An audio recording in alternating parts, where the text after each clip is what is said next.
ಆದ್ರೆ ಇವತ್ತಿನ ದಿನ ನಾವೆಲ್ಲ ಇಲ್ಲಿ ನಿಂತಿರೋದು ನಮ್ಮ ನೋವನ್ನ ಹಂಚ್ಕೊಳ್ಳೋಕೆ, ನಮಗಾಗಿರೋ ಅನ್ಯಾಯದ ಬಗ್ಗೆ ಖಂಡಿಸಿ ಮಾತಾಡೋಕೆ.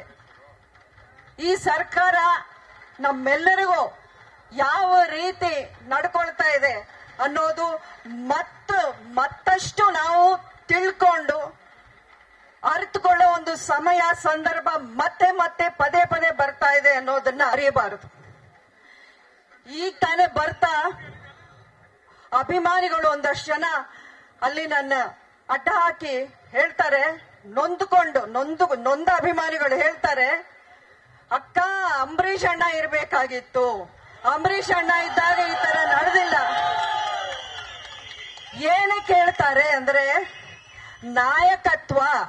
ನಾಯಕರು ನಮಗೆ ರಕ್ಷಣೆ ಕೊಡುವಂತ ನಾಯಕರು ಸರಿಯಾಗಿದ್ರೆ ಎಲ್ಲವೂ ಸರಿಯಾಗಿರುತ್ತೆ, ನಮ್ಮ ಸಮಾಜವೂ ಭದ್ರವಾಗಿರುತ್ತೆ, ಶಾಂತಿ ಕಾನೂನಿನ ವ್ಯವಸ್ಥೆ ಎಲ್ಲವೂ ಚೆನ್ನಾಗಿರುತ್ತೆ. ಆದ್ರೆ ನಾಯಕತ್ವ ಯಾವಾಗ ಸರಿ ಇರಲ್ವೋ ಈ ರೀತಿಯ ಘಟನೆಗಳು ನಾವು ಅನುಭವಿಸಬೇಕಾಗತ್ತೆ, ಆ ನೋವನ್ನ ನಾವು ನುಂಗ್ಬೇಕಾಗತ್ತೆ. ನಿಮ್ಗೊಂದು ಮಾತು ಹೇಳ್ತೀನಿ, ಪದೇ ಪದೇ ಹೇಳಿದೀನಿ ನಾನು ಮೊದ್ಲು, ಬಿಟ್ಟಿ ಭಾಗ್ಯಗಳು ಅಂತ ಏಮಾರಿಲ್ವಾ ನಾವು? ಏಮಾರದ್ವಾ?